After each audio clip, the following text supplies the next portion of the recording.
Hello guys, welcome দি haunted house. কেমন আছো তোমরা? আশা করি ভালো আছো। তোমাদের মাঝে আজ গল্প নিয়ে হাজির হলাম। আমি রফিকুল ইসলাম রফি। আজকে আমরা শোনাতে চলেছি লেখক সাবিনা ইয়াসমিনের গল্প রক্তাক্ত নূপুর। গল্পের লেখক যেইভাবে গল্পটি লিখেছেন আমরা সেইভাবে উপস্থাপনা করছি। আশা করি আপনাদের ভালো লাগবে। তাহলে আর বেশি কথা না বলে গল্পটি শুরু করা যাক।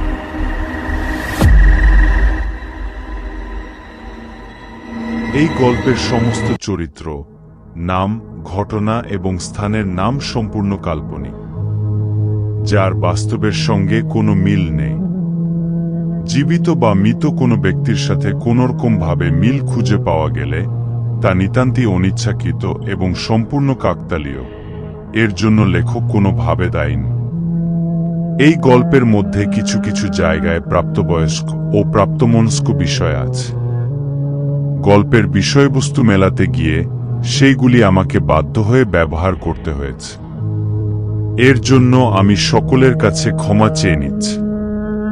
এই গল্প তন্ত্রমন্ত্র ও অশরীরীদের নিয়ে লেখা, যাদের আমরা চোখে দেখতে পাই না কিন্তু অনুভব করতে পারি। এখন আমাদের বিজ্ঞান সমাজে কেউ এইসব বিশ্বাস করেন না, কিন্তু অনেক সময় অনেক কিছু ঘটনা আমাদের সঙ্গে ঘটে, তার উত্তর কিন্তু আমাদের কাছে থাকে না। এই গল্পটি সম্পূর্ণ আমার এক কল্পিত কাহিনী বা কল্পনা প্রসূত বলতে পারে। রাত তখন একটা। হঠাৎ করেই ময়নার ঘুম ভেঙে গেল একটা গুনগুন গানের আওয়াজ। চোখ কচলাতে কচলাতে শুনতে পেল তার ঘরে কেউ গুনগুন করে গান গাইছে। ও মা! শুধু গান নয়, তার সঙ্গে আবার নূপুরের জুমজুম আওয়াজও আছে। কেউ যেন গুনগুন করে গান গাইতে গাইতে নূপুর পড়ে তার সারা ঘরময় হেঁটে বেড়াচ্ছে। ময়না প্রথমে খুব ভয় পেয়ে গেলেও পরে বুকে সাহস নিয়ে বিছানা থেকে আস্তে আস্তে নিচে নামে। নিচে নামতেই হঠাৎ করে সেই গুনগুন গানের আওয়াজ আর নূপুরের জুমজুম আওয়াজ বন্ধ হয়ে যায়। তখন ময়নার মনে পড়ে তার নতুন উপহার পাওয়া একজোড়া নূপুরের কথা, যে নূপুর জোড়া তার এইবারের জন্মদিনে তার কাকুমনি তাকে উপহার দিয়েছিল। নূপুরের বাক্সটা খুলে নূপুর জোড়া হাতে নিয়ে অনেকক্ষণ সেটার দিকে তাকিয়ে থাকে ময়না। তারপর সেগুলোতে আস্তে করে তার ঠোঁট ছুঁয়ে একটা চুমু খেয়ে তার কাকুমনিকে ধন্যবাদ জানিয়ে আবার বাক্সের মধ্যে রেখে দেয়। সে যে নূপুর পড়তে খুব ভালোবাসে, তাই তার কাকুমনি তাকে খুশি করতে এই নূপুর জোড়া উপহার দিয়েছে। হাসিমুখে আবার ফিরে আসে বিছানায় শুয়েই সে ঘুমিয়ে পড়ে সঙ্গে সঙ্গে। পরের দিন অমাবস্যার রাত। আকাশে চাঁদের কোনো দেখা নেই, চারিদিক নিকষ কালো অন্ধকার। ময়না কিছুক্ষণ বাইরের দিকে তাকিয়ে বসে রইল। তখন অনেক রাত। বাইরে শুধু ঝিঝি পোকার আওয়াজ ছাড়া আর কিছু শুনতে বা দেখতে পাওয়া যাচ্ছে না। বাইরের দিকে তাকিয়ে বসে থাকতে থাকতে তার সবেমাত্র ঘুম এসেছে। তখনই আবার শুনতে পায় সেই নূপুরের জুমজুম আওয়াজ আর গুনগুন করে গানের সুর। ময়না চোখ খুলে তাকিয়ে দেখে তার সারা ঘরময় একটা নীলচে আলোর আভা। আলোর উৎস খুঁজতে গিয়ে চোখ পড়ে সেই নূপুরের বাক্সটির দিক। বিছানা থেকে নেমে এগিয়ে যায় বাক্সটির দিক। নীলচে আলোটি সেই বাক্সটি থেকেই নির্গত হচ্ছে, যার প্রভাবে সারা ঘর নীলচে আলোর আভায় ভরে উঠেছে। ময়না হাত বাড়িয়ে বাক্সটি ধরে সঙ্গে সঙ্গে ছিটকে পড়ে যায়। 10 হাত দূরে আর পড়ার সঙ্গে সঙ্গেই জ্ঞান হারায় ময়না। পরের দিন সকালে জ্ঞান ফেরে ময়না। জ্ঞান ফিরতে দেখে সে মেঝেতে শুয়ে আছে, কিন্তু কেন সে মেঝেতে শুয়ে আছে কিছুতেই মনে করতে পারল না। হঠাৎ খেয়াল করল তার বাড়ির বাইরে কারা সব যেন কিছু কথা বলাবলি করছে। ময়না আস্তে আস্তে উঠে দাঁড়িয়ে বাড়ির বাইরে আসে। বাইরে এসে দেখে তাদের গ্রামের অনেক লোক এসে জমা হয়েছে তাদের বাড়ির বাইরে, আর তার বাবার সঙ্গে কিসব যেন কথা বলাবলি করছে। ময়না কিছুটা কথা শোনে কিন্তু কিছুই বুঝতে পারে না। ময়নার বাবা বলছে, কার এত বড় সাহস হতে পারে যে আমাদের গ্রামে এসে আমাদেরই গ্রামের লোককে খুন করে দিয়ে যাবে। গ্রামের লোকেদের মধ্যে একজন বলে ওঠে, এটা খুন হতেই পারে না। আমরা দেখেছি কিভাবে গোপাল পড়ে আছে পুকুরের ঘাট। এ নিশ্চয়ই কোনো অপদেবতার কাজ। গোপালের দুটো পা দুদিকে চিরে দিয়ে তার দেহের সব রক্ত চুষে খেয়ে নিয়েছে কেউ। আর একজন বলে ওঠে, এ কোনো মানুষের কাজ। মানুষ কখনোই এইভাবে খুন করতে পারে না। আমরা দেখে এসেছি গোপালের দেহটা সাদা হয়ে গেছে, তার দেহে রক্তের বিন্দুমাত্র ছিটে ফোটাও নেই। ময়নার বাবা ধমকের সুরে বলে ওঠেন, এসব ভূত প্রেত অবদেবতা বলে কিছুই হয় না, ওসব আমাদের মনের ভুল। আমি দেখছি কি করতে পারি। লোকাল থানায় যোগাযোগ করছি। তোমরা এখন সব যা, ভয় পেও না। ময়নার বাবা রতিকান্ত সেন, স্ত্রী, কন্যা ও বোনকে নিয়ে তার পরিবার। তাদের পূর্বপুরুষ জমিদার ছিল এই গ্রামে, তাই গ্রামের সব বিপদে আপদে সবাই ছুটে আসে তার কাছে। সে তার সামর্থ্য দিয়ে চেষ্টা করে সবাইকে বিপদ আপদ থেকে বাঁচাত। তার একটি ভাইও আছে, তার নাম সচিকান্ত সেন। স্ত্রী ও পুত্রকে নিয়ে তার সংসার। সে অবশ্য গ্রামে থাকে না, চাকরির জন্য শহরে থাকে। রতিকান্তবাবু গ্রামে থেকে জমিজমা দেখাশোনা কর। আর তার নয়নের মণি তার মেয়ে ময়না। ময়না গয়না পরতে খুব ভালোবাসে, বিশেষ করে নূপুর। তাই সচিকান্তবাবু তাকে একটা নূপুর উপহার দিয়েছে তার এইবারের জন্মদিনে। ময়নাও খুব খুশি হয়েছে তার কাকুমনির কাছ থেকে তার প্রিয় উপহার পেয়ে। পরপর 3 দিন চলে গেল, কিন্তু রতিকান্তবাবু খুনের কোনো কিনারাই করতে পারলেন না। অথচ প্রতিদিন রাতেই গ্রামের কেউ না কেউ ঠিক একই রকম ভাবে মারা যেতে লাগল। রতিকান্তবাবু কি করবেন কিছুই বুঝে উঠতে পারলেন না। অবশেষে তারও আস্তে আস্তে মনে হতে লাগলো এ যেন সত্যিই ভূতের কা। গ্রামের লোক গ্রাম ছেড়ে পালাতে আরম্ভ করল। রতিকান্তবাবুর একমাত্র বোন মৃণালিনী সেন, সে রতিকান্তবাবুর কাছেই থাকে। দেখতে খুব একটা ভালো নয় বলে তার বিয়ে দিতে পারেননি রতিকান্তবাবু। মৃণালিনীর তার জন্য একটুও কষ্ট নেই, বরং সে ময়নাকে নিজের মেয়ের মতোই ভালোবাসে, আর তাকে নিয়েই সে সময় কাটা। কিছুদিন পরে খুব গভীর রাতে বাড়ির বাইরে কিছুর আওয়াজ পেয়ে মৃণালিনী দরজা খুলে ঘরের বাইরে বেরিয়ে আসে। সামনে দেখতে পায় ময়না ঘুমের ঘোরে তার ঘর থেকে বেরিয়ে বাইরের দিকে চলে যাচ্ছে। সঙ্গে সঙ্গে ছুটে গিয়ে তাকে ধরে নিয়ে আসে বাড়িতে। ময়নার ঘুমের ঘোর কাটতেই পিসিকে জড়িয়ে ধরে ভয়ে ঠকঠক করে কাঁপতে থাকে, আর তার সঙ্গে কান্নাও শুরু করে দেয়। ময়নার পিসি লক্ষ্য করে যে ময়না যখন ঘরের বাইরে চলে যাচ্ছিল তখন তার পিছু পিছু একটা বিশাল বড় কালো জন্তু ব্যাঙের মতো থপথপ করে যাচ্ছে। অনেকটা ব্যাঙের মতোই দেখতে, কিন্তু ব্যাঙ নয়। সে যখন ছুটে গিয়ে ময়নাকে ধরে এনেছিল তখন সেই জন্তুটা একবার তার দিকে তাকিয়েছিল। চোখ দুটো টকটকে নীল, তার চোখ থেকে নির্গত নীল আলোর আভায় চারিদিকটা নীল হয়ে গেছে। আর মুখে আছে বড় বড় দুটি দাঁত, ঠিক যেন এক হিংস্র জন্তু। ময়নার পিসিকে দেখেই সে ছুটে গিয়ে বাড়ির বাইরে বনজঙ্গলের মধ্যে অদৃশ্য হয়ে যায়। এরপর আর ময়নাকে একা থাকতে দেয় না তার পিসি, রাতেও সঙ্গে থাক। কিন্তু দিন দিন ময়না কেমন যেন শুকিয়ে যেতে থাকল। মনে হয় কেউ যেন তার শরীরের সব রক্ত আস্তে আস্তে চুষে খেয়ে নিচ্ছে। মৃণালিনী ময়নার এমন অবস্থা দেখে ভেঙে পড়তে থাকে। বাড়ির সকলের ঘুম চলে যায় এই রকম ঘটনা। ওদিকে গ্রামে প্রতিদিন কেউ না কেউ ঠিক মারা যাচ্ছে। মানুষ তো দূরের কথা, পশুজন্তুরাও বাদ যাচ্ছে না। সবার কপালে চিন্তার ভাঁজ পড়তে শুরু করল।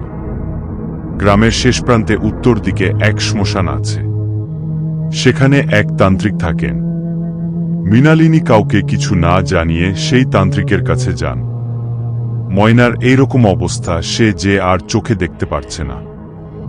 সবকিছু কথা সে তান্ত্রিককে খুলে বল। তান্ত্রিক তাকে আশ্বাস দিয়ে বলে অতি শীঘ্রই সে যাবে তাদের বাড়ি।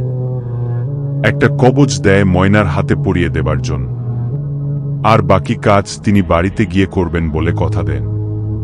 মৃণালিনী কবজ হাতে নিয়ে বাড়ি ফিরে আসেন। ঠিক করেন বাড়ি ফিরেই ময়নাকে সে এই কবজটি পরিয়ে দেবে। বাড়ি ফিরতে ফিরতে তার অনেকটাই রাত হয়ে যায়। বাড়ি এসে ময়নাকে কোথাও খুঁজে পায় না সে। চারিদিক পাগলের মতো খুঁজতে খুঁজতে অবশেষে ময়নাকে সে বাড়ির অদূরে বনজঙ্গলের মধ্যে খুঁজে পা। আগের দিন যেখানে সেই জন্তুটা ছুটে গিয়ে অদৃশ্য হয়ে গিয়েছিল, ময়না সেই বনজঙ্গলের মধ্যে চুপ করে বসে আছে। মৃণালিনী তার গায়ে হাত দিতেই ময়না এক বিকট মুখ করে তার দিকে চেয়ে দেখে। রক্তজবার মতো চোখগুলো তার লাল টকটক করছে, আর সেই জন্তুটা তার পাশে ব্যাঙের মতো চুপ করে বসে আছে। মৃণালিনী ভয়ে ভয়ে ময়নার হাত ধরে একটান মেরে তাকে ওইখান থেকে তুলে নিয়ে আসে। আর ঠিক তখনই সেই জন্তুটা মৃণালিনীর উপর ঝাঁপিয়ে পড়ে। মৃণালিনী ছিটকে পড়ে যা। ময়না তার চোখগুলো আরো বড় বড় করে ঘন ঘন নিঃশ্বাস নিতে থাকে।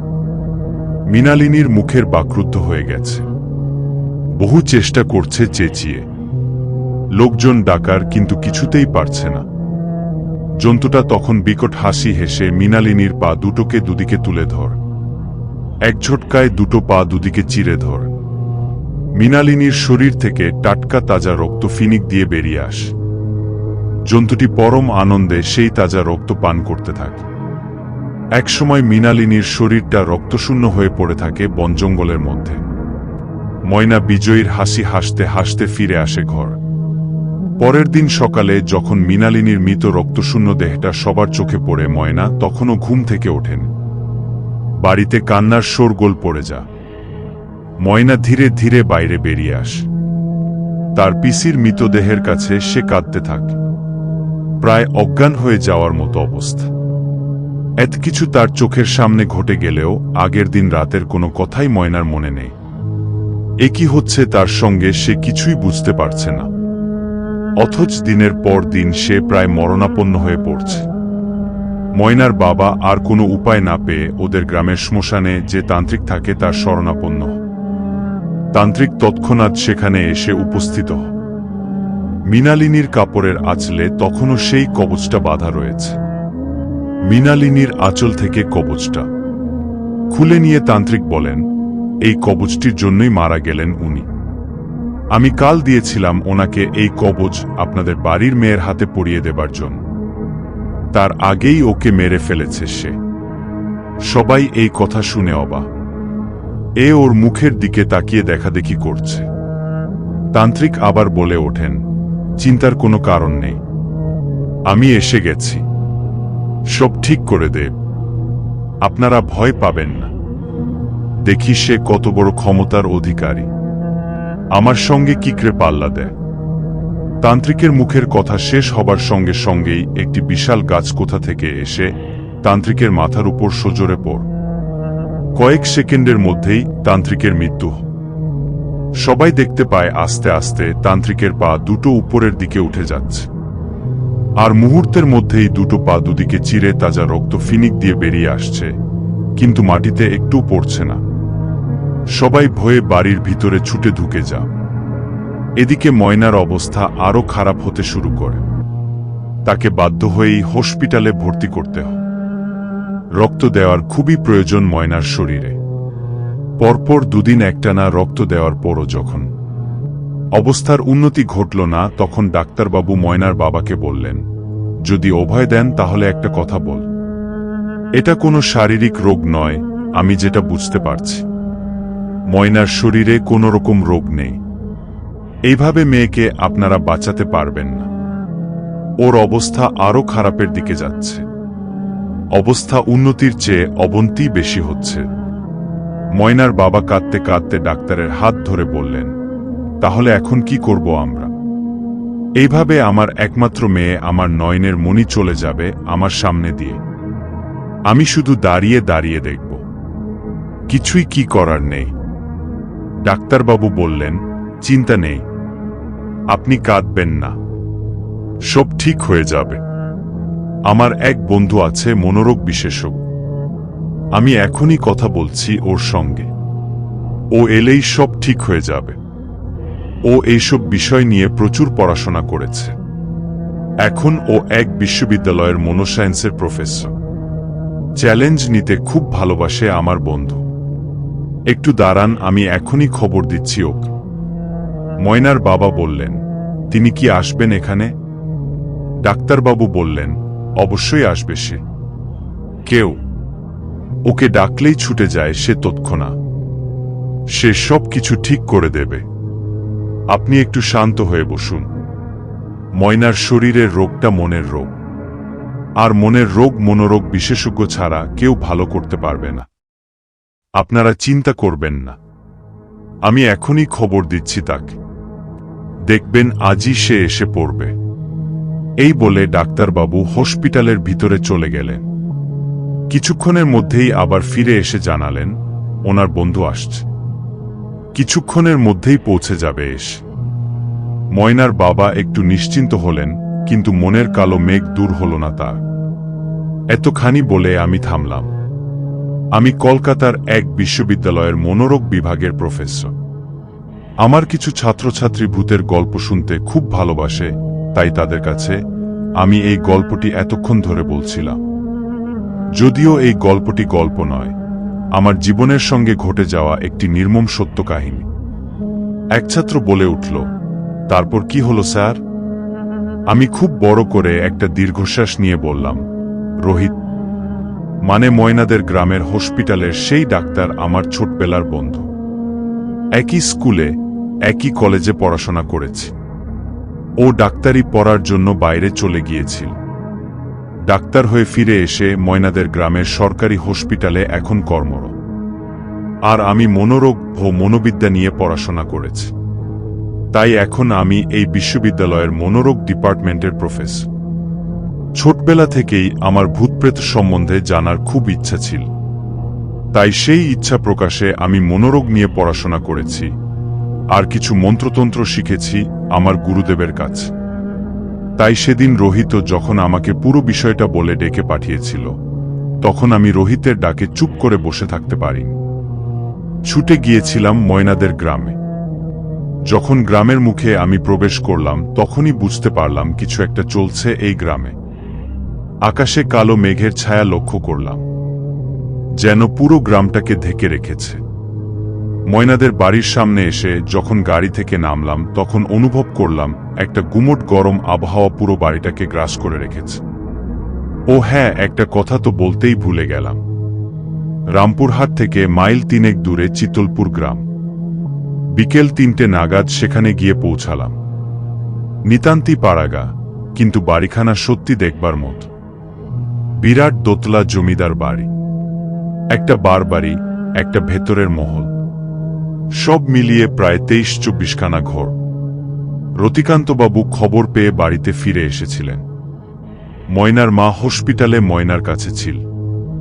আমি গিয়ে গাড়ি থেকে নামতেই রতিকান্তবাবু আমাকে বাড়ির ভিতরে নিয়ে গেল। কিন্তু কি জানো, বাড়িতে ঢুকেই আমার মনে হলো এখানে কোনো একটা গোলযোগ আছে। ঠিক কি যে হলো তা বলতে পারবো না, তবে মনে একটা অস্বস্তির ভাব হলো। চারিদিকে বাতাস যেন এ বাড়ির চৌহদ্দির মধ্যে এসে আর বইছে না। একটাও পাখির ডাক নেই। গৃহস্থের বাড়ি এমন শ্মশানের মতো হবে কেন? ওই পাখির ডাক না শুনতে পাওয়াটা আমাকে সত্যি ভাবিয়ে তুলল। আমি দেখেছি মানুষের চেয়ে নিম্নস্তরের প্রাণীর অশুভ প্রভাব সম্বন্ধে বেশি অনুভূতিপ্রবণ। ভিতরে আসার পর রতিকান্তবাবু বললেন, একটা কথা বলবো। আমি বললাম, কি? রতিকান্তবাবু বললেন, কিছু বুঝতে পারছেন? সত্যি কি কোনো গন্ডগোল আছে? আমার মেয়েটার কি হবে? আমি আসল কথা না ভেঙে বললাম, এখনই কিছু বলা কঠিন। দেখি আজ রাত, কাল সকালে হসপিটালে আপনার মেয়েকে দেখতে যাব। কিছুক্ষণ এদিক ওদিক ঘুরে দেখার পর রতিকান্তবাবুকে আবার বললাম, এক কাজ করুন, আপনি হসপিটালে এখনই চলে যান আর আপনার মেয়েকে নিয়ে আসার ব্যবস্থা করুন। আমি রোহিতের সঙ্গে কথা বলে নিচ্ছি। রোহিত আপনাদের সঙ্গে এখানেই আসবে। আজ রাতটা ওর এখানে থাকা খুব দরকার, কারণ ডাক্তার তো আমি তো আর ডাক্তার নই। আপনি দেরি না করে এখনই বেরিয়ে পড়ুন। মনে রাখবেন সন্ধ্যার আগেই কিন্তু ফিরে আসতে হবে আপনাদের। এই কথা বলে আমি রোহিতের সঙ্গে ফোনে কথা বলে নিলাম। রোহিতও রাজি হয়ে গেল এখানে আসার জন্য।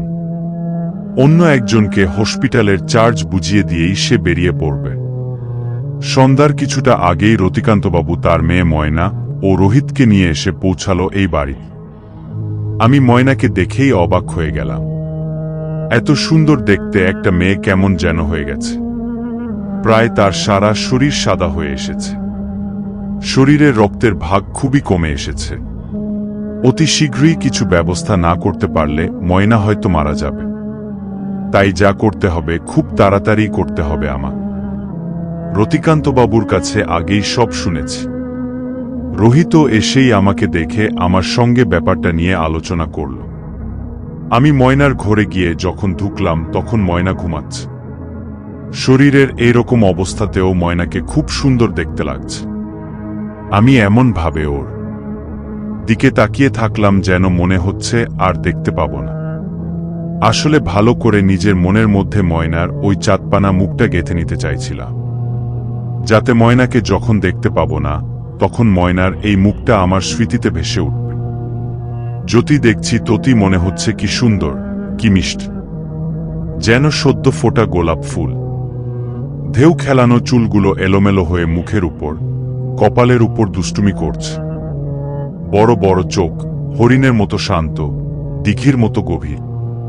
চোখের লম্বা লম্বা পাতাগুলো গয়নার মতো ঘিরে রয়েছে নয়নসর্ষী।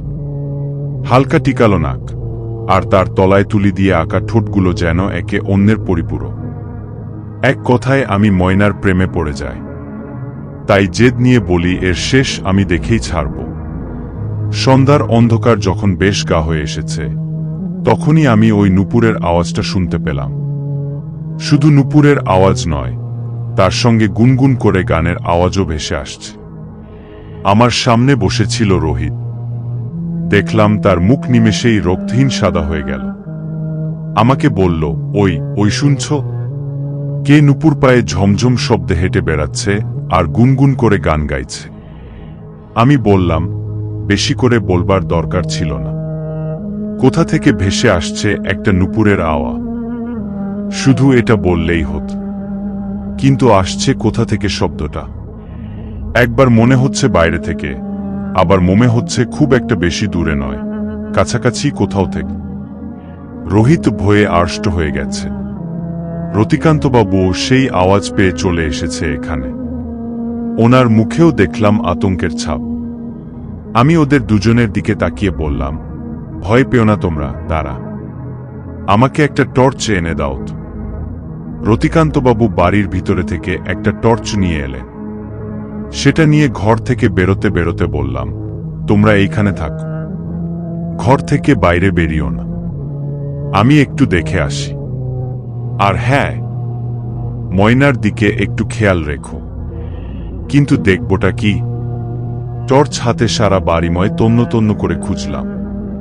আওয়াজের উৎস কোথায় ধরতে পারলাম না। এক সময় মনে হচ্ছিল যেন চারদিক থেকেই শব্দটা আসছে। এ কি ব্যাপার? ঘরে ফিরে আসার পথেই শব্দটা থেমে গেল। ঘরে ঢুকে দেখি রোহিত আর রতিকান্তবাবু পাথরের মূর্তির মতো বিছানায় পা তুলে বসে আছে। ওদের দুজনেরই ধারণা আমি মন্ত্রের প্রভাবে আওয়াজটা বন্ধ করেছি। আমাকে দেখে রোহিত বলল, ও কি ভয়ানক ওই নুপুরের শব্দ, যেন কান ফাটিয়ে দিছিল। কি করে থামালে তুমি ওটা বন্ধু? ভাগ্যিস এসেছিলে আজকে তুমি। ব্যাপারটা বুঝে চুপ করে বসে রইলাম। ওদের ভুল ভাঙিয়ে লাভ নেই। আমার উপরে ভরসা করে যতটুকু সান্ত্বনা পায় পাক না। রাত্রেও আমার ঘুম এলো না। মনে একটা কেমন অমঙ্গলের আর অস্বস্তির ভাব। চারিদিক কেমন যেন একটা গুমোট গরম। মাঝে মাঝেই একটা বিশ্রী পচা গন্ধ আমার নাকে আসতে লাগল। রোহিত বেঘরে ঘুমাচ্ছে, কিন্তু আমি কিছুতেই ঘুমাতে পারছি না। হঠাৎ করেই আমার গা শিউরে উঠল। সেই নুপুরের শব্দ এবার যেন খুব কাছে, যেন এখানেই, এ ঘরেই কেউ যেন পায়ে নুপুর পরে ঝমঝম আওয়াজে হেঁটে চলেছে। কি বিকট তার আওয়াজ! আমার মাথায় তখন একটা বুদ্ধি এসেছে। কি করতে হবে ভেবে ফেলেছি। আমি ধর্মর করে বিছানায় উঠে বসতেই নুপুরের আওয়াজটা থেমে গেল। বসে বসে খানিকক্ষণ ভাবতে লাগলাম। তারপর রোহিতকে না ডেকে টর্চ হাতে ঘরের বাইরে বেরিয়ে গেলাম। কিন্তু না, কোথাও কিছুই নেই। ফিরে এসে রোহিতকে ডেকে ঘুম থেকে তুললাম। ওকে এই নুপুরের আওয়াজ সম্পর্কে কিছু না জানিয়ে এটা ওটা কথা বলতে বলতে সেদিন রাতটা কাটালাম। পরের দিন সকালে রতিকান্তবাবুকে ডেকে বললাম, অলৌকিক এই উপদ্রব দূর করার জন্য একটা বিশেষ হোম করতে হবে। আপনি বিশ্বাস করবেন কিনা জানি না, যদি ওই হোম আমি শেষ করতে পারি তাহলে হয়তো আপনাদের সব বিপদ চিরদিনের জন্য কেটে যাবে। রতিকান্তবাবু একটু অবাক হয়ে বললেন, কেন, শেষ করতে না পারার অসুবিধাটা কোথায়? আমি বললাম, সে এখন আপনাকে আমি বলতে পারবো না, আসল কথা বলবো না। আপনি কি চান আমি ওই হোম করি? রতিকান্তবাবু বললেন, নিশ্চয়। আমার মেয়ের মঙ্গলের জন্য যদি কিছুমাত্র সম্ভাবনাও থাকে তাহলে আমার বিশ্বাসের জন্য আমি তাতে বাধা দেব না। আমি বললাম, ঠিক আছে, যাওনি ব্যবস্থা করুন, আমি ফর্দ দিয়ে দিচ্ছি, তাড়াতাড়ি জোগাড় করে ফেলুন। কিছু জিনিস লাগবে যা আপনি জোগাড় করে উঠতে পারবেন না, সেইগুলো আমি আনিয়ে নিচ্ছি। আজকে রাত 10টায় পুজোয় বসব, 12টা থেকে হোম শুরু হবে। এদিকে যত সময় যাচ্ছে ততই ময়নার অবস্থা আরও অবনতির দিকে যাচ্ছে। চিন্তায় রতিকান্তবাবু ও তার স্ত্রীর কপালে ভাঁজ পড়ে গেছে। দুজনেই বারবার আমার কাছে এসে কাঁদছে। আমি বারবার সান্ত্বনা দিচ্ছি তাদের। বেশি দেরি না করে রোহিতকে আড়ালে সম্পূর্ণ একা ডেকে নিয়ে গিয়ে কিছু জরুরি কথা বলে শহরে পাঠিয়ে দিলাম আমার হোমের জন্য প্রয়োজনীয় কিছু জিনিস আন। আর তার সঙ্গে আমার একটা জরুরি কাজ ছিল, সেটাও সম্পূর্ণ করে তবেই ফিরতে বলে দিলাম। রোহিত সবকিছু বুঝে নিয়ে আমার গাড়ি করেই কলকাতা রওনা হয়ে গেল। দুপুর 3টে নাগাদ রোহিত আমাকে ফোন করে জানালো যে আমি তাকে যে জরুরি একটা কাজের জন্য পাঠিয়েছিলাম সে ওই কাজটা সম্পূর্ণ করেছে, আর হোমের জন্য প্রয়োজনীয় জিনিসগুলো সে জোগাড় করে ফেলেছে। কয়েক ঘন্টার মধ্যেই সে ফিরে আসছে আবার চিতলপুর গ্রামে। আমি যেন আর চিন্তা না করি, সবকিছুই ঠিকঠাক করে ফেলেছে সে।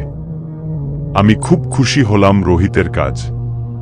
তাকে বললাম, এর জন্য তোমার একটা উপহার পাওনা রইল রোহিত। তুমি না থাকলে এত তাড়াতাড়ি আমি হয়তো ওই জরুরি কাজটা সম্পূর্ণ করতে পারতাম না। আচ্ছা, সাবধানে ফিরে এসো, এখনো তোমার কিছু কাজ বাকি আছে এখানে। সন্ধ্যার আগেই ফিরে আসার চেষ্টা করো। সাবধানে গাড়ি ড্রাইভ করে আসবে। আর হ্যাঁ, অবশ্যই সিট বেল্ট লাগাবে কিন্তু। রোহিত খুশি হয়ে বলল, একদম বন্ধু, তবে একবার হসপিটাল থেকে ঘুরে যেতে হবে। তা তোমার ওখানের কাজ কত দূর? এখানের কাজটা তো সম্পূর্ণ হলো। আমি হেসে বললাম, তুমি আর আমি এখানে যে ফাঁদ পেতেছি সেই ফাঁদ থেকে নিস্তার নেই। জয় আমাদের হবে। আমার অনেক দিনের স্বপ্ন এবার পূরণ হবে। বাকিটা না হয় এখানে ফিরে এসেই দেখতে পাবে। নির্দিষ্ট সময়ে সবকিছুর যোগান সম্পূর্ণ হল। ময়নাকে নিয়ে এসে ওইখানে বসানো হলো যেখানে হোমের ব্যবস্থা করা হয়েছে। রোহিতকে আমার পাশে সহকারীর মতো কাজ করতে বললাম। ব্যাপারটা আমি অনেকটাই আন্দাজ করে ফেলেছিলাম ততক্ষণে। বাড়ির সামনে বিরাট উঠোনে হোমের জায়গা করা হয়েছে। সমস্ত প্রয়োজনীয় জিনিসপত্র এনো রাখা রয়েছে। রোহিত কলকাতা থেকে ফিরে এসেছে আর একপাশে বিষণ্ণ মুখে বসে রয়েছে। আমি হোমের জায়গায় উপস্থিত হতেই সে কাতর হয়ে বলল, আমি কি পারবো? আমি তো মানে তোমাদের পুজোর কিছুই জানি না। আমি হেসে বললাম, কিছু ভয় নেই রোহিত, তোমাকে কিছুই করতে হবে না, কেবল মাঝে মাঝে এটা ওটা একটু হাত এগিয়ে দেব। রতিকান্তবাবুকে ডেকে বললাম, হোম আরম্ভ করার পরে বাড়িতে নানারকম উপদ্রব আর উৎপাত হতে পারে। ভয় পাবেন না, স্থির হয়ে এক জায়গায় বসে ভোলে বাবার নাম করবেন। বাবা আপনাদের মঙ্গল করবেন। বিরুদ্ধ শক্তি চেষ্টা করবে সে যাতে আমি হোম শেষ না করতে পারে। আর ময়নার হাত ভালো করে ধরে রাখবেন যাতে ও ওই স্থান থেকে উঠতে না পারে। মাথায় রাখবেন এই কথাগুলো, কোনো ভুল যেন না হয়, তাহলে কিন্তু সবাই মারা যাবেন। রতিকান্তবাবু বললেন, আমি অক্ষরে অক্ষরে পালন করব, দরকার হলে জীবন দিয়ে রক্ষা করব, কোনো ভুল করব না। আপনি পুজো শুরু করুন। পুজো শুরু করার আগে সবার দেহবন্ধন আর আসন শুদ্ধি করেছি। বাড়ির ছাদে দরাম করে বিকট এক আওয়াজ হল। রতিকান্ত বাবু দৌড়ে গেলেন দেখতে কি ব্যাপার। ফিরে এসে বললেন, কি আশ্চর্য, একটা থানি ইট এসে পড়েছে কোথা থেকে বাড়ির ছাদে, যেটা পড়া কোনোভাবেই সম্ভব নয়। আমি ততক্ষণে ঘট স্থাপন করে মহাকাল ভৈরবের ধ্যান শুরু করেছি। এইখানে কিছু মন্ত্র ছিল। ধ্যান শেষ করে হাতে ফুল তুলে নিয়ে মহাকাল ভৈরবকে অর্পণ করে পুজো আরম্ভ করলাম। এইখানে কিছু মন্ত্র ছিল। মহাকাল ভৈরবকে সামান্যর্ঘ্য দেবার সময় বাড়ির সামনের গাছ থেকে অসংখ্য কাক জেগে উঠে কাকা শব্দে বাড়ির চারিদিক ঘুরে বেড়াতে লাগল। ব্যাপারটা শুনতে সামান্য লাগছে, কিন্তু যার অভিজ্ঞতা নেই সে বুঝতে পারবে না রাত 11টার সময় হাজারখানেক কাক মাথার উপর উড়লে কেমন লাগে। সেই নিকষ কালো অন্ধকার উড়ন্ত কাকেদের ডাকে খান খান হয়ে যেতে লাগল। এর মধ্যে ময়না আবার বিকটস্বরে কাঁদতে আরম্ভ করল। আমার মন বারে বারে সরে যাচ্ছে পুজো থেকে। বীজমন্ত্র উচ্চারণ করতে করতে অভিনিবিষ্ট হবার চেষ্টা করছে। পুজো শেষ হয়ে আসছে, এবার মহাকাল ভৈরবের আরতি করব, তারপর হোম হবে।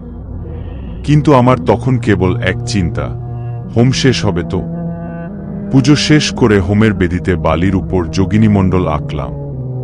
শহর থেকে রোহিতের নিয়ে আসা ফুল আর রক্তচন্দন দিয়ে যোগিনীর হোম শুরু করলাম। এইখানে কিছু মন্ত্র ছিল। বীজমন্ত্র উচ্চারণ করে আহুতি দিয়ে চলেছি। রোহিত সবকিছু এগিয়ে দিচ্ছে। হঠাৎ দেখলাম আগুনের তেজ যেন কমে আসছে। শুকনো বেলকাঠ জ্বলছে। অনেকখানি করে ঘি একবারে আহুতি দিচ্ছি। আগুন নিভে আসার তো কোনো কারণ নেই। রোহিত ভালো করে কি দেখবার ভঙ্গিতে সামনে ঝুঁকে পড়ে বলল, আরে এ আবার কি? দেখো দেখো। আমি তাকিয়ে দেখি হোমের বেদির শুকনো বালি ভিজে উঠেছে, যেন তাতে বেশ খানিকটা জল ঢেলে দিয়েছে কেউ। কি করে তা হবে? কেউ যেন মাটির তলা থেকে জল দিয়ে ভেজাচ্ছে বালি। এই শুরু। আমি বুঝতে পেরেছিলাম হোম শেষ করতে পারবো না। রতিকান্তবাবুর জন্য খুব মায়া হচ্ছিল। সে আমার দিকে তাকিয়ে বসেছিল। তার থেকেও বেশি মায়া হচ্ছিল সদ্য প্রেমে পড়া ময়নার জন্য। তার সারা শরীর প্রায় সাদা হয়ে এসেছে। অবশেষে কিছু উপায় না পেয়ে ভোলেনাথকে স্মরণ করলাম।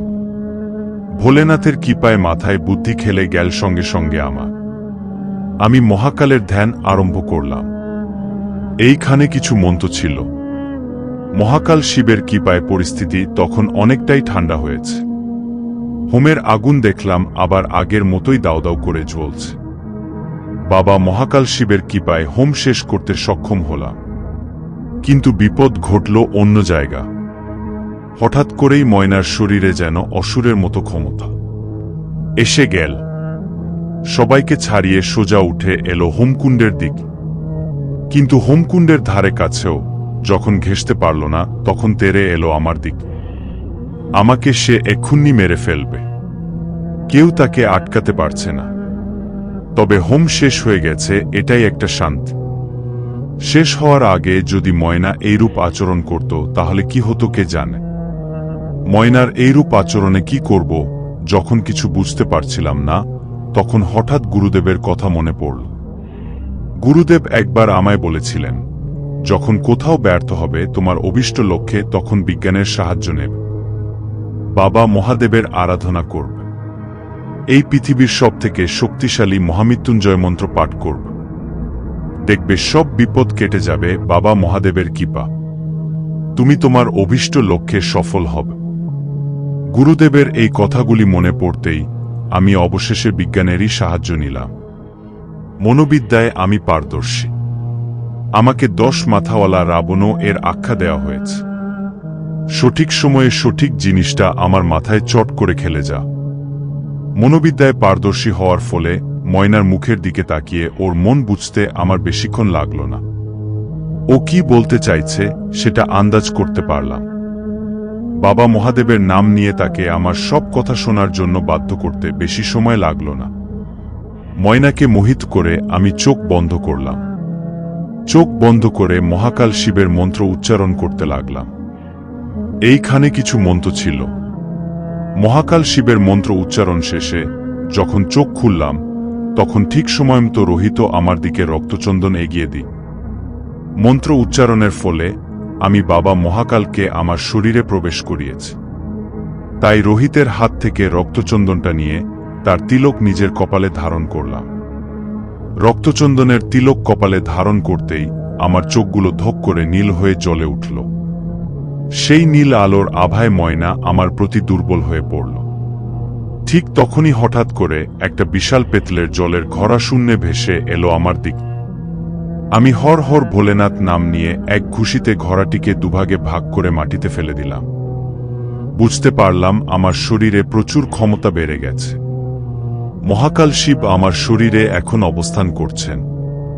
ময়নার একটা হাত ধরে রতিকান্তবাবুকে বললাম, আপনার মেয়ে কিছুদিন আগে একটা নূপুর উপহার পেয়েছে, তাই না? ওটা নিয়ে আসুন তাড়াতাড়ি।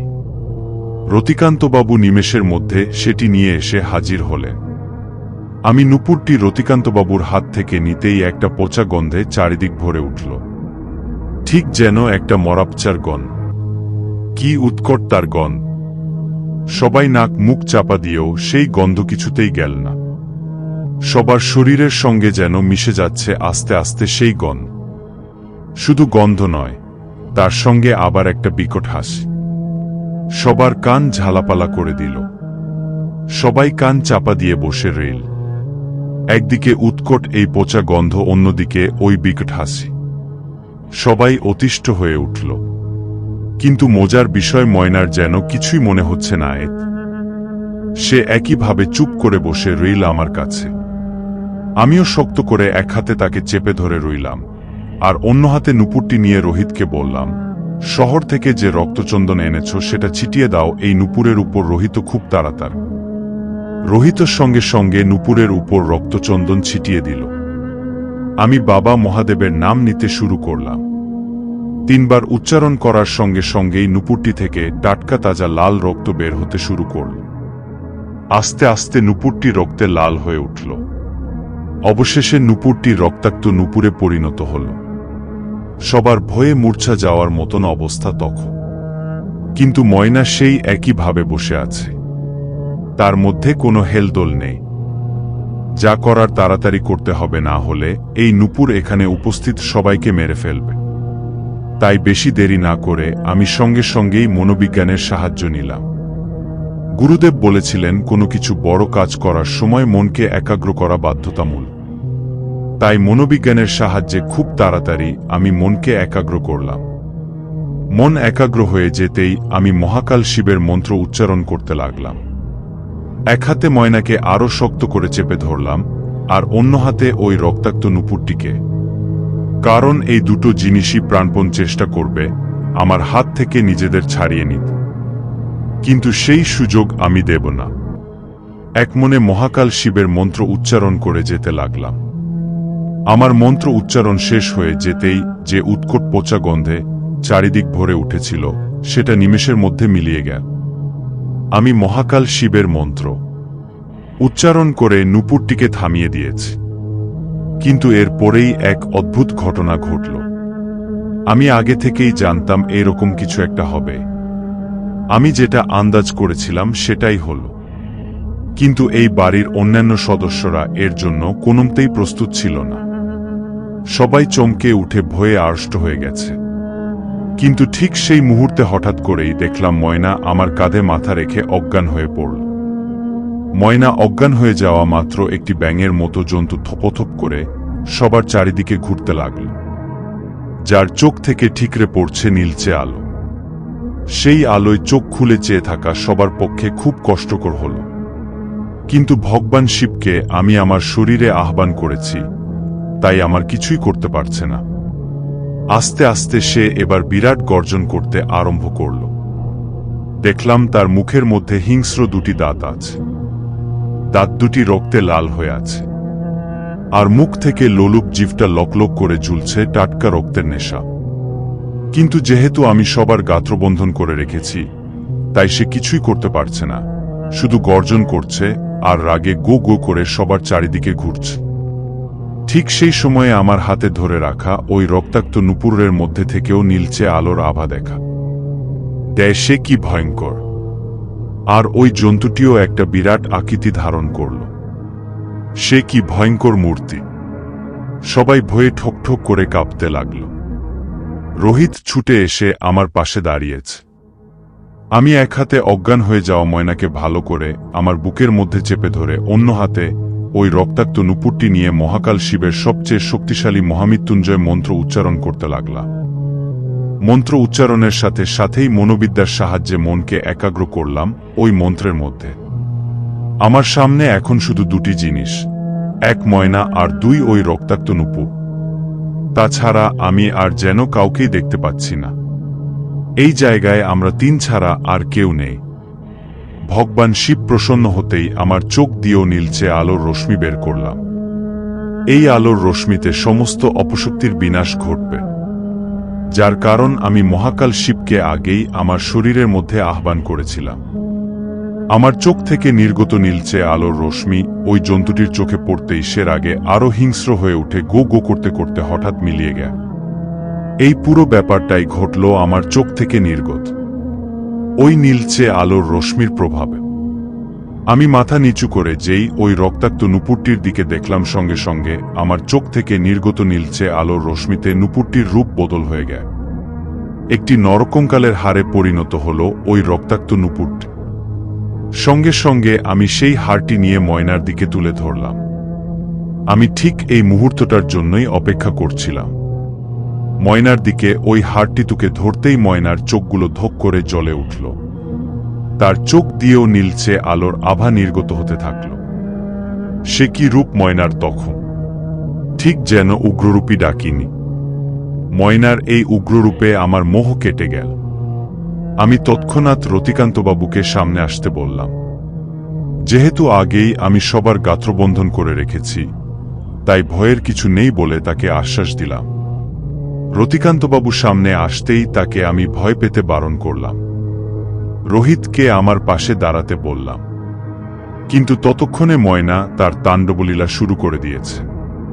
তাকে ধরে রাখা আমার পক্ষে খুব কষ্টকর হয়ে উঠছে। প্রাণপণে সে আমার বন্ধন মুক্ত হতে চাইছে, কিন্তু আমিও তা হতে দিচ্ছি না।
আর সেই শুভ শক্তির মালিক হলাম আমি। শুভ শক্তির কাছে অশুভ শক্তি কোনোদিনই টিকে থাকে পারে না। তোর বিনাশও আমার হাত। দ্বারা মজা দেখাচ্ছে। আমার মুখের কথা শেষ করেই আমি রোহিতের হাত থেকে ওই হাড়টি নিয়ে ময়নার মাথায় ঠেকিয়ে মহাকাল ভৈরবের মন্ত্র উচ্চারণ করতে লাগলাম। মহাকাল ভৈরবের মন্ত্র উচ্চারণের সঙ্গে সঙ্গে ময়না আমার হাতের মধ্যে ছটফট করতে লাগল। ছটফট করতে করতে বলল, ওরে থাম থাম, তুই চুপ কো। আমি সব বলছি, ছেড়ে দে আমাকে, আমি চলে যাব। আর কোনোদিন আসব না। তুই চুপ কর, আর ওনাকে ডাকিস না। উনি যে আমাদের সবার রাজা। চুপ কর এখন, বলছি। আমি সব বলছি। আমি মন্ত্র উচ্চারণ থামিয়ে বললাম, বলকে তুই এখানে কেন এসেছিস? ময়না উত্তর দিল, আমি বুলবুল। আমি আবার বললাম, কোথা থেকে এসেছিস তুই? বলবো উত্তর দিল, রাজস্থান। রাজস্থান থেকে? রাজস্থানের একটি কেল্লা থেকে। ওই কেল্লায় আমি 300 বছর ধরে ছিলাম। আমি এবার বললাম, এখানে কি করে এলি তুই? কে পাঠিয়েছে তোকে? বুলবুল উত্তর দিল, ওই তো ওই নুপুরটাতে আমাকে বন্দি করে এখানে পাঠিয়েছে। আমি এবার রাগত স্বরে বললাম, কে পাঠিয়েছে তোকে আগে বল। বুলবুল উত্তর দিল, এই গ্রামে এক তান্ত্রিক ছিল, আমি তাকে মেরে ফেলেছি। ওই তান্ত্রিকটাই আমাকে রাজস্থান থেকে বন্দি করে নিয়ে এসেছে ওর মন্ত্র বল। আমি তার বাধা গোলাম। আমাকে যা বলতো আমি তাই করতাম। আমি মুক্তি চাই। এইভাবে আমার আর ভালো লাগছে না। আমাকে তুই পারবি মুক্তি দিতে। আমাকে মুক্তি দে তুই। আমি কথা দিচ্ছি, তুই আমাকে মুক্তি দিলে আমি চলে যাব এখান থেকে, আর কোনোদিন ফিরে আসব না। এই বলে বুলবুল খুব করুণ সুরে কাঁদতে আরম্ভ করল। আমি বললাম, আচ্ছা, তোকে বিশ্বাস করছি। আশা করি তুই বিশ্বাস ভাঙবি না। তোদের কথার দাম আছে, সেটা আমি ভালো করেই জানি। তোরা একবার যাকে যা কথা দিস তা অক্ষরে অক্ষরে পালন করি। তা এবার বলতো, তুই এখানে কি করে এলি আর ময়নাকেই কেন নিজে স্বীকার করলি? বুলবুল কান্না থামিয়ে বলল, আমাকে এখানে পাঠানো হয়েছে ময়নাকে মেরে ফেলার জন্য, আর এই বাড়ির, এই পরিবারের সবাইকে মেরে ফেলার জন্য। কেউ বাধা দিতে এলে তাকেও মেরে ফেলার জন্য। ওই তান্ত্রিকের কথায় আমাকে যে যে বাধা দিতে এসেছে, আমি তাদের সবাইকে মেরে ফেলেছি। পারলাম না শুধু তোকে মার। তুই প্রচুর চালা। সব দিক দিয়ে আমাকে আটকে ফেলেছি। ময়নাকে অনেক দিন আগেই মেরে ফেলতাম, কিন্তু মারিনি কেন জানিস? ও খুব সুন্দর দেখতে, ওকে আমার খুব পছন্দ হয়েছে, তাই রোজ একটু একটু করে ও রক্ত চুষে চুষে খাচ্ছে। ওই তান্ত্রিক আমাকে এই নুপুরের মধ্যে বন্দি করে পাঠিয়েছিল। তোর হাতে এখন যে হাড়টা আছে, ওটা একটা জন্তুর হাড়, যাকে দেখতে ব্যাঙের মতো। আমি যে রূপে ঘুরে বেড়াই তার হাড় ওটা। ওটা আসলে নুপুর ছিল না, কালাজাদুর মাধ্যমে মায়া সৃষ্টি করে ওটাকে নুপুর বানানো হয়েছে। এবার তো ছেড়ে দে আমাকে। সবই তো বললাম। সবাই ময়নার মুখ দিয়ে বুলবুলের কথা শুনে অবাক হয়ে গেছে। ভয়ে তাদের হাত পা কাঁপছে। রতিকান্তবাবু কি বলবে কিছুই বুঝতে পারছিল না। সবাই যেন পাথরের মতো নিথর হয়ে দাঁড়িয়ে আছে। আমি নীরবতা ভেঙে বললাম, বল তোর মুক্তি কিসে? তোর মুক্তির জন্য আমি তোকে কিভাবে সাহায্য করব? বুলবুল উত্তর দিল, ওই তান্ত্রিকের মৃত্যুতেই আমার মুক্তি ছিল, তাই আমি ওকে সেদিন মেরে ফেলেছি। কিন্তু তাতেও আমার মুক্তি হয়নি। তোর হাতের ওই হাড়টার মধ্যে আমাকে বন্দি করে দিয়েছে ওই দুষ্ট তান্ত্রিক। তোর হাতের ওই হাড়টা ভেঙে টুকরো টুকরো করে দে, তাহলেই আমি মুক্ত হব। আমি বললাম, ওই তান্ত্রিককে তো তুই নিজেই মেরে ফেলেছি, আর এই হাড়টা আমি এখনই ভেঙে ফেলছি।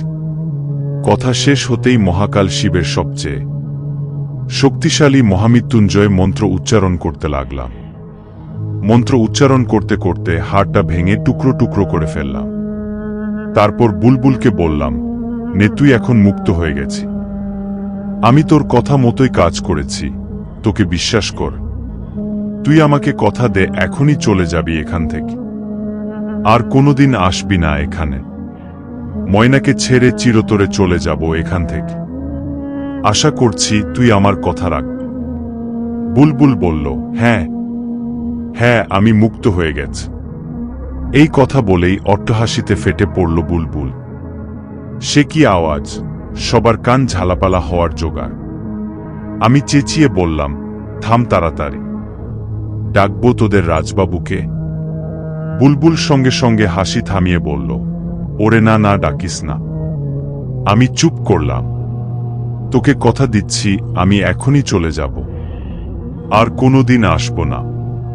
আমি বললাম, ওই শোন, যাওয়ার সময় একটা প্রমাণ দিয়ে যা, যাতে বুঝতে পারি তুই চলে গেছি। বুলবুল বলল, ঠিক আছে, ওই বড় গাছটার উপর দিয়ে আমি যাব। বুলবুলের কথা শেষ হওয়ার সঙ্গে সঙ্গেই ময়না আবার আমার বুকেতে ঢলে পড়ল অজ্ঞান হয়ে। আর তার সঙ্গে সঙ্গে বাড়ির সামনের সুবিশাল গাছের শুধু মাথার উপরটাই একটা দমকা হওয়ায় দুলে উঠল। বাকি গাছটার আর কোনো অংশই দুলল না। অন্যান্য বাকি কোনো গাছও হাওয়ায় দুলল না।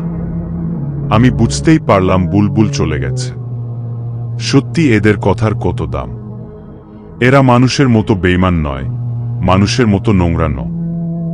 এরা যা বলে তা অক্ষরে অক্ষরে পালন করে, কথা দিয়ে কথা রাখতে পারে।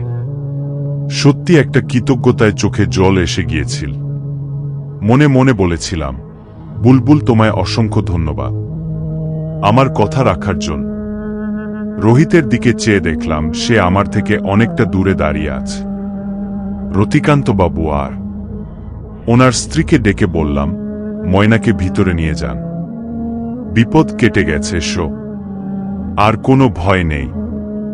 রতিকান্তবাবু আমার কথা শেষ করতে না দিয়ে ছুটে এসে আমাকে জড়িয়ে ধরে কাঁদতে শুরু করলেন। এ কান্না আনন্দের কান্না, খুশির কান্না। আমাকে বললেন, আপনার ঋণ আমি কখনো শোধ করতে পারবো না। আজ আপনার জন্যই আমার মেয়েটা বেঁচে গেল, না হলে যে ওর কি হতো। আমি ওনাকে আশ্বাস দিয়ে বললাম, সব ঠিক হয়ে যাবে, চিন্তা করবেন না। ময়নাকে ভিতরে নিয়ে যান, ওর এখন রেস্ট দরকার। রোহিতের দিকে চেয়ে বললাম, এই যে ডাক্তারবাবু, অত দূরে দাঁড়িয়ে আছেন কেন? এবার তো বাকি কাজটা আপনার। ময়নাকে সুস্থ করে তোলার সব দায়িত্ব তো আপনাকেই নিতে হবে। রোহিত আমার কাছে ছুটে এসে বলল, হ্যাঁ, এটা আমার দায়িত্বভার। তুমি পেরেছ শেষ পর্যন্ত পৌঁছাতে, যে স্যালুট। আমি বললাম, চলো ভিতরে যাওয়া যাক, সবারই বিশ্রামের প্রয়োজন এখন, খুব ক্লান্তি লাগছে। ময়নাকে তার ঘরে এনে শুইয়ে দেওয়া হয়েছে।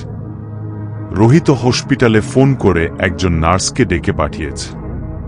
দুজনে মিলে ময়নার চিকিৎসা শুরু করে দিয়েছে।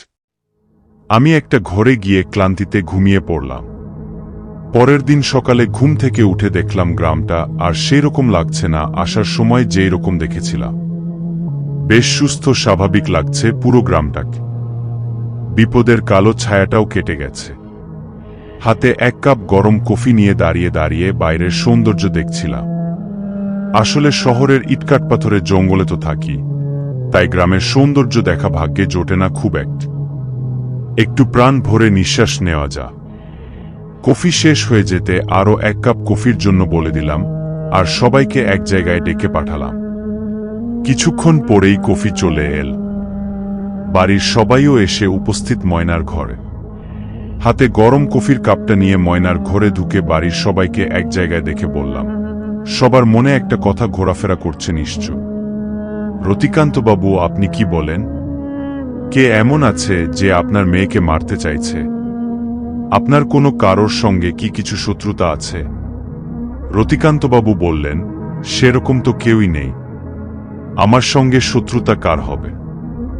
সবাই তো আমার কাছেই তাদের বিপদে আপদে ছুটে আসে। আমি বললাম, রতিকান্তবাবু, বাইরের লোকের থেকে নিজের লোকই আগে শত্রু হয় এটা জানেন তো? কথায় আছে না, ঘরের শত্রু বিভীষণ। রতিকান্তবাবু বললেন, আমি ঠিক আপনার কথা বুঝতে পারছি না, একটু ভালো করে যদি বলে।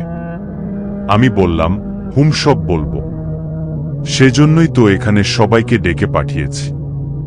বাড়ির প্রতিটি সদস্য ও কিছু গ্রামবাসী রতিকান্তবাবুদের বাড়িতে উপস্থিত হয়েছে আসল রহস্যের কারণ জানার জন্য।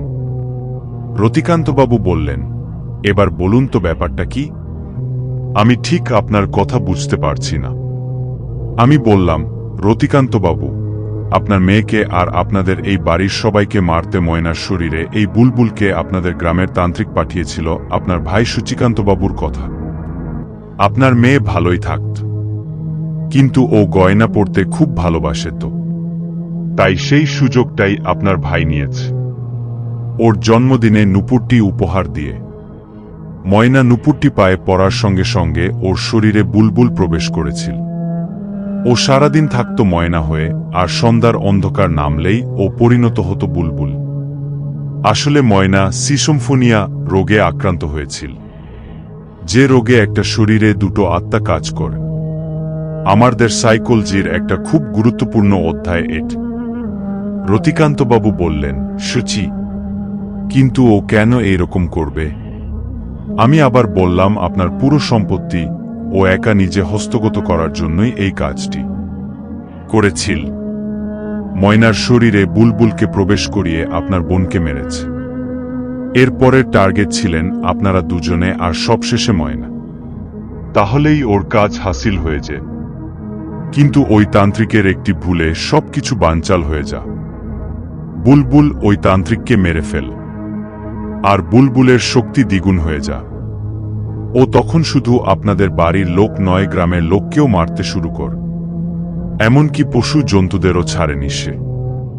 সবাই অবাক হয়ে গেল আমার কথা, একদৃষ্টে আমার দিকে চেয়ে বসে রইল। ততক্ষণে ময়নার জ্ঞান ফিরে এসেছে, সেও বিছানায় উঠে বসেছে। রোহিত জানালো ময়না এখন অনেকটাই সুস্থ।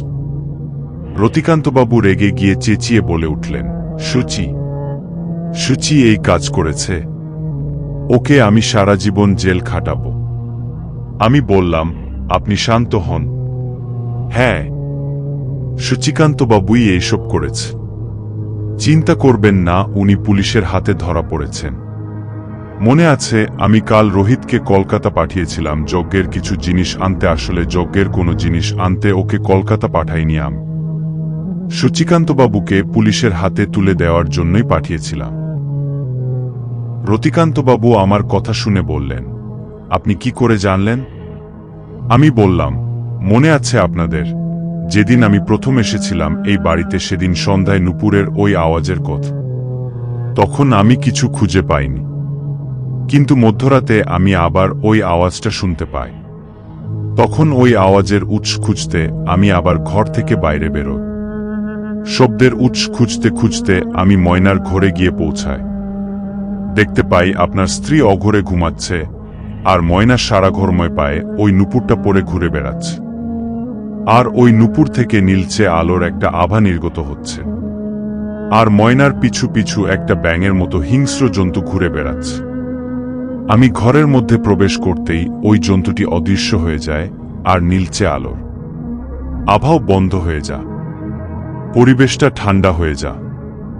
আমি ধীরে ধীরে ময়নার কাছে যাই এবং ওর সঙ্গে কথা বলি, কিন্তু ও কিছুই বলতে চায়নি।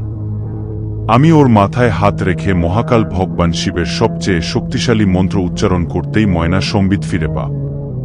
তখন ময়নার সঙ্গে কথা বলে সব জানতে পারি আমি। আমার কাছে তখনই ব্যাপারটা পরিষ্কার হয় না। ময়না আমাকে বলে তার জন্মদিনে এই নুপুরটা তাকে তার কাকুমনি দিয়েছিল। তখনই আমার সন্দেহ হয়েছে, তাই একটা চাল করে আমি হোমের কথা তুলেছিলাম, যাতে বুলবুল না বুঝতে পারে। তাই রোহিতকে কিছু প্রয়োজনীয় জিনিস আনার নাম করে কলকাতায় সুচিকান্তবাবুর বাড়ি পাঠিয়েছিলাম। রোহিত কলকাতা গিয়ে পুলিশকে সব বল। শেষে তাকে পুলিশের হাতে তুলে দেয়। প্রথমে কিছু না বলতে চাইলেও পুলিশের জেরার মুখে বাটাম পড়তেই সুচিকান্তবাবু সবকিছু স্বীকার করেছেন। সুচিকান্তবাবুর কাছ থেকেই এই গ্রামের তান্ত্রিকের কথাও জানতে পেরেছি, যেই তান্ত্রিক কিছুদিন আগে আপনাদের বাড়িতে এসে মারা গেছে। রোহিত আমার নির্দেশেই প্রথম থেকে অভিনয় করে যাচ্ছিল।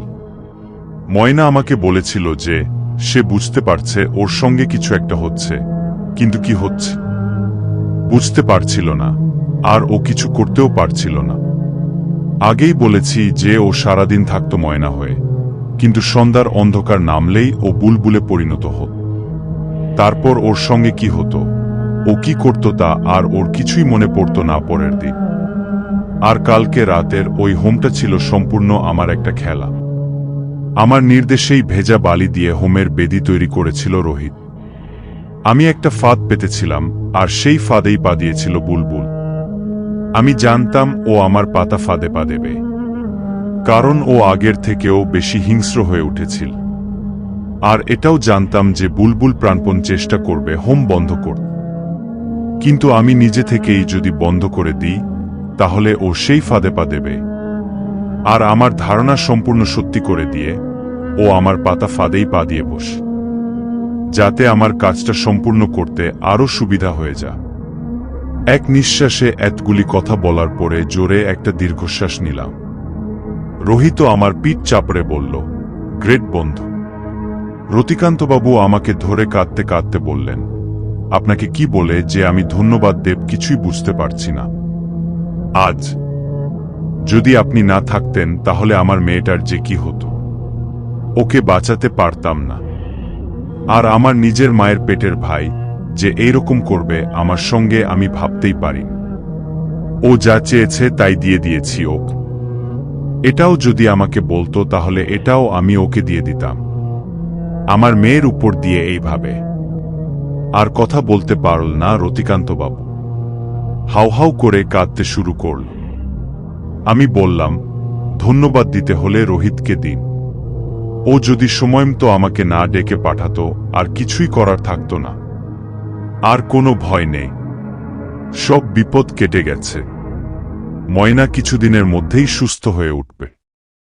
আপনি চুপ করুন আর কাঁদবেন না। আমার কথা বলা শেষ হতেই শুনতে পেলাম বাইরে সারা গ্রামের লোক ভেঙে পড়ে আমার জয়ধ্বনি করছে। আমি বাইরে বেরিয়ে আসতেই তারা জয় জয় করতে লাগল। আমি সবাইকে থামিয়ে বললাম, জয়ধ্বনি দিতে হলে বিজ্ঞানকে দাও, বাবা ত্রিকাল মহাকাল মহাদেবকে দাও, আমাকে দিও না। সবই ভগবানের ইচ্ছা। আজ ওনার দয়াতেই সবকিছু সম্পূর্ণ হয়েছে। বাবা মহাদেবের নামে সবাই জয়ধ্বনি দা। বলো সবাই একসাথে, মন্ত্র। এই বিজ্ঞান আর বাবা মহাদেবের সাহায্যেই আমি সবাইকে বিপদমুক্ত করতে পেরেছি। আর কোনো ভয় নেই। রতিকান্তবাবুকে ডেকে বললাম, আজ তাহলে চলি। আমার ছাত্রছাত্রীরা আমার জন্য অপেক্ষা করছে। এদিকে যদি আবার আসি তাহলে নিশ্চয়ই আপনাদের বাড়ি আসব। আপনাদের বাড়িতে আমি একটা জিনিস পেয়েছি। যদি আপনারা রাজি থাকেন তাহলে দক্ষিণা হিসাবে আমি সেটা নিয়ে যাব। তবে সেটা কি এখন বলবো না, সময় মতো জানিয়ে দেব। রোহিতকে ডেকে বললাম, চলো রোহিত যাওয়া যাক। ময়না কেমন থাকলো আমাকে জানি। আশা করছি আবার কিছুদিনের মধ্যেই এখানে হয়তো আসতে হতে পারে। চলো এখন যাওয়া যাক। সবাইকে বিদায় জানিয়ে কলকাতায় ফিরে এলাম আমি। এটাই ছিল আমার প্রথম কাজ, আর প্রথম কাজেই আমি সফল হয়েছিলাম। আজও কেউ আমাকে ডাকলে ছুটে যায়। এই কথা বলে আমি চুপ করলাম। আমার ছাত্রছাত্রীরা বলল, স্যার, তারপর আর ওদের কোনো খোঁজ নিয়েছিলেন? আপনি তো বলে এসেছিলেন আবার যাবেন। আমি এবার মুখে একটা স্মিত হাসি নিয়ে বললাম, হ্যাঁ, গিয়েছিলাম তো। আবার ছাত্রছাত্রীরা বলে উঠল, তারপর স্যার, আপনার ওই পছন্দের জিনিসটা নিয়ে এসেছিলেন? ময়নার আর কোনো খোঁজ খবর নেননি? আমি এবার বেশ জোরেই হেসে উঠে বললাম, হ্যাঁ, নিয়ে এসেছিলাম তো। আমার পছন্দের জিনিসটা ছিল তোমাদের বৌদি, মানে আমার স্ত্রী। এই ময়নাই হলো আমার স্ত্রী, আর সে এখন আমার বাড়িতেই আছে, ভালো আছে। তোমাদের একদিন নিয়ে যাব আমার বাড়িতে, ময়নার কাছ থেকেই শুনে নেবে আবার এই কাহিনীটা। আচ্ছা চলো সবাই এবার, অনেক দেরি হয়ে গেল আমাদের, ক্লাসের টাইম হয়ে গেছে আমার। আবার অন্যদিন অন্য কোনো কাহিনী শোনাবো তোমাদের।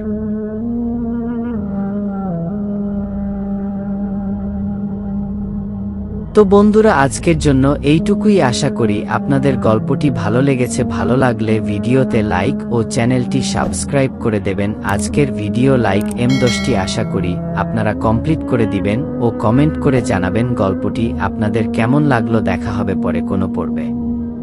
বিদায়।